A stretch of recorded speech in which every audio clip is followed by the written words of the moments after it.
ஹரே கிருஷ்ணா. உங்களுக்கு விட்டல் பாண்டுரங்கரை பிடிக்குமா? நம்ம மகாராஷ்டிரா வரைக்கும் போய் பண்டரிபுரத்தில் போய் அவ்வளோ கூட்டத்தில் பயங்கர கஷ்டப்பட்டு பாண்டுரங்கரை சேவிக்கிறோம்.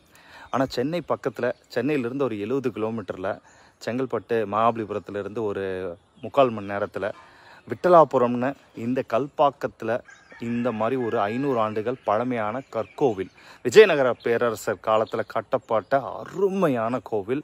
ரொம்ப அமைதியான கோவில், அப்படியே உங்களே மறந்துடுவீங்க. அவ்வளோ அழகான கோவில். இங்கே வந்து கிருஷ்ணருக்கு அர்ப்பணிக்கப்பட்டிருக்கு. அவ்வளோ சூப்பராக இருக்குங்க அந்த கோவில். அப்படியே உங்களை வந்து அப்படியே நம்ம மகாபலிபுரத்துக்கு எத்தனையோ முறை வந்திருக்கோம். இல்லை பாண்டிச்சேரி போகிறவங்களா இருந்தாலும் சரி, இல்லை இந்த ஈசிஆரில் லாங் ட்ரைவ் போகிறவங்களா இருந்தாலும் சரி, கண்டிப்பாக மிஸ் பண்ணாமல் இந்த கோவிலை வந்து சேவிக்கணும். நாம் இப்போ இந்த கோவிலை முழுமையாக வந்து சுற்றி பார்க்க போகிறோம், உங்களுக்கு தரிசனம் பண்ண போகிறோம். ஸோ பாண்டுரங்கருடைய கோவிலை மிஸ் பண்ணாமல் சேவிங்க. வாங்க உள்ள போகலாம்.